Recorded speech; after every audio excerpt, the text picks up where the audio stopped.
নমস্কার বন্ধুরা, আজকে আমি আপনাদের সামনে আবারও একটা নতুন রেসিপি নিয়ে কিন্তু হাজির হয়ে গেছি। রুটি পরোটার সঙ্গে রেসিপিটা কিন্তু খেতে দারুণ লাগবে। ফ্রাইড রাইসের সঙ্গে এটা সার্ভ করতে পারেন। চিল্লি পনিরের রেসিপি শেয়ার করে দেখাবো। চলুন দেখে নেওয়া যাক আজকের এই রেসিপিটা। তো দেখতেই পাচ্ছেন একটা বোল আমি নিয়ে নিয়েছি, সেখানে আমি দিয়ে দিচ্ছি, দেখুন এটা ভাজা পনির। আপনারা নর্মাল পনিরেও কিন্তু তৈরি করতে পারেন, কোনো প্রবলেম নেই। ভাজা পনিরটা যেহেতু বড় বড় তাই আমি দুভাগ করে নিয়েছি, ছোট হলে একটা করেই করবেন। দিয়ে দিলাম অল্প একটু নুন, এটা একটুখানি ম্যারিনেশন করে নেব। তো এর মধ্যে আমি এবার দিয়ে দিচ্ছি কর্নফ্লোর। এখানে মোটামুটি 2 চামচ, বড় চামচের 2 চামচ কিন্তু কর্নফ্লোর রয়েছে, বা কর্নস্টার্চও ব্যবহার করতে পারেন সেক্ষেত্রে। এবার এর মধ্যে আমি বাকি সমস্ত ইনগ্রিডিয়েন্টসগুলো একে একে অ্যাড করে দেবো। সেক্ষেত্রে আমি দিয়ে দিচ্ছি ময়দা। এখানে 2 টেবিল স্পুন ময়দা ব্যবহার করলাম, মোটামুটি ছোটো কাপের 1 কাপ মতন। দিয়ে দিচ্ছি একটা ডিম। ডিমটা দিয়ে এই পনিরটাকে আমি ম্যারিনেশন করে নেবো। মোটামুটি আধ ঘন্টার জন্য এটাকে ম্যারিনেট করে রেখে দেবো। দিয়ে একটা কাঁটা চামচের সাহায্যে আমি এটাকে ভালো করে মিশিয়ে দিচ্ছি। আপনারা হাতেও মেশাতে পারেন, কোনো প্রবলেম নেই তাতে। তো ভালো করে এটাকে কিন্তু মিশিয়ে নিতে হবে। কোনো রকম জল আমি কিন্তু এখানে ব্যবহার করছি না।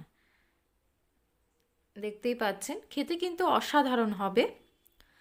তো এখানে এবার আমি দিয়ে দিচ্ছি একটু মিক্স হার্বস দিচ্ছি।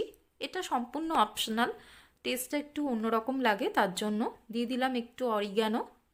দুটোই কিন্তু সম্পূর্ণ অপশনাল, দিতেই হবে, এর কোনো কিন্তু কারণ নেই। দিয়ে দিলাম এখানে 5 কোয়া রসুনকে আমি পেস্ট করে রেখেছিলাম, সেটা এর মধ্যে আমি অ্যাড করে দিয়ে ভালো করে আবারও মিশিয়ে দিচ্ছি এবং আধ ঘন্টার জন্য এটাকে ম্যারিনেট করে ঢাকা দিয়ে রেখে দেবো।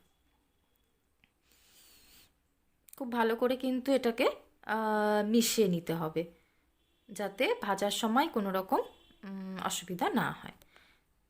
দেখতেই পাচ্ছেন এটা আমি মিশিয়ে রেখে দিয়েছি। তো কড়াইতে আমি সাদা তেল বসিয়ে দিয়েছি, তেলটা গরম হয়ে গেছে। এবার আমি এর মধ্যে পনিরগুলোকে ছেড়ে দিচ্ছি একে একে, দিয়ে একটু হালকা গোল্ডেন ব্রাউন করে, কিন্তু খুব বেশি কড়া করব না, দিয়ে ভেজে নেব। গ্যাসের ফ্লেমটা কিন্তু মিডিয়াম টু হাই ফ্লেম রেখেছি। সবাই জানেন যে চাইনিজ রান্না অলওয়েজ কিন্তু একটু হাই ফ্লেমেই হয়, তো সেক্ষেত্রে আমি মিডিয়াম টু হাই ফ্লেম করে কিন্তু এটাকে ভেজে নেব। একে একে আমি পনিরগুলোকে ছেড়ে দিচ্ছি তেলে, দিয়ে আমি এটা চামচের সাহায্যে একে একে ভেজে নেব। তো ভাজা হয়ে গেছে, দেখতেই পাচ্ছেন।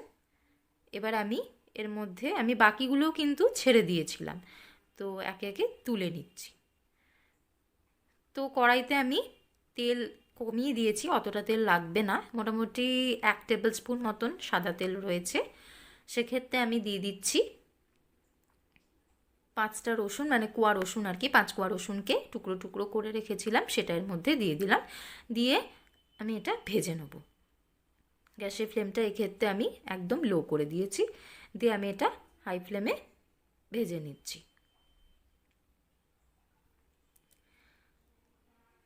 তো এবার আমি এর মধ্যে দিয়ে দেবো পেঁয়াজ। এটা ভাজা হয়ে গেছে, হালকা গোল্ডেন ব্রাউন করে আমি ভেজে নিয়েছি।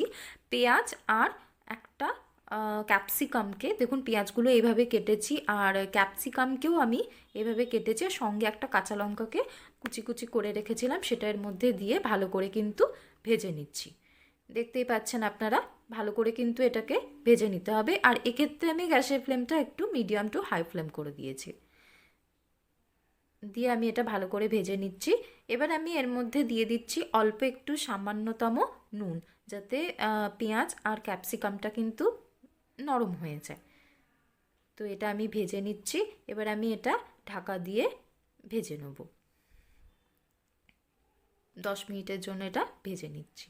তো দেখতেই পাচ্ছেন পেঁয়াজ আর ক্যাপসিকামটা কিন্তু ভাজা হয়ে গেছে। এবার আমি এর মধ্যে দিয়ে দিচ্ছি রেড চিলি সস, মোটামুটি 2 টেবিল স্পুন মতন রেড চিলি সস এখানে ব্যবহার করছি। এটাকে ভালো করে মিশিয়ে দিচ্ছি। স্পাইসি ব্যাপারটা কাজ করবে, চাইনিজ রান্না বুঝতেই পাচ্ছেন অবশ্যই একটু স্পাইসি হয়, নাহলে কিন্তু মোটেই খেতে ভালো লাগবে না। ভালো করে মিশিয়ে দিচ্ছি। ফ্রাইড রাইসের সঙ্গে এটা কিন্তু আপনারা সার্ভ করতে পারেন, খেতে কিন্তু অসাধারণ লাগবে। এবার এর মধ্যে আমি দিয়ে দিচ্ছি টমেটো সস, মোটামুটি 2 টেবিল স্পুন এখানে টমেটো সস ব্যবহার করছি। আপনারা চাইলে কিন্তু এখানে সয়া সসটা ব্যবহার করতে পারেন, আমি এখানে স্কিপ করেছি। তো ভালো করে এটা মিশিয়ে দিলাম। খুব ভালো করে এটাকে কিন্তু মিক্স করে নিচ্ছি, ভাজা ভাজা করে নিচ্ছি। একটু জল ব্যবহার করলাম, আবারও এটাকে মিশিয়ে নিচ্ছি। দিয়ে আমি এটা ঢাকা দিয়ে দেবো, দিয়ে আমি এটা হতে দেবো। তো দেখতেই পাচ্ছেন গ্রেভিটা আমি এরকম রেখেছি। এবার আমি এর মধ্যে দিয়ে দেবো ভেজে রাখা পনিরগুলো, এর মধ্যে আমি অ্যাড করে দিচ্ছি। গ্রেভির কনসিস্টেন্সি অবশ্যই নিজেদের পছন্দ মতন তৈরি করবেন। কেউ বেশি থিকনেস চায়, কেউ কম চায়, তো সেটা আপনারা নিজেরা বুঝে একটু নেবেন। আমি যেহেতু এখানে রাতে রুটির সাথে সার্ভ করব, তো সেক্ষেত্রে একটু গ্রেভি রাখবো, খুব বেশি কিন্তু গ্রেভি এখানে আমি রাখবো না, আবার খুব বেশি টানিয়েও দেবো না। তো এটা আমি ভালো করে মিশিয়ে দিচ্ছি। এক্ষেত্রে আমি অল্প একটু আবারও জল দিই, খুব সামান্যতম জল ব্যবহার করলাম, দিয়ে এটা আমি আবারও মিশিয়ে দিচ্ছি, আবারও ঢেকে দিলাম। তো দেখতেই পাচ্ছেন আমি এরকম ঝোলটা মানে গ্রেভিটা আর কি রেখেছি। এখন আমি দিয়ে দিলাম 1 টেবিল স্পুন কর্নফ্লোর, জলে গুলে রেখেছিলাম, মিশিয়ে রেখেছিলাম আর কি, সেটা এর মধ্যে অ্যাড করে দিলাম।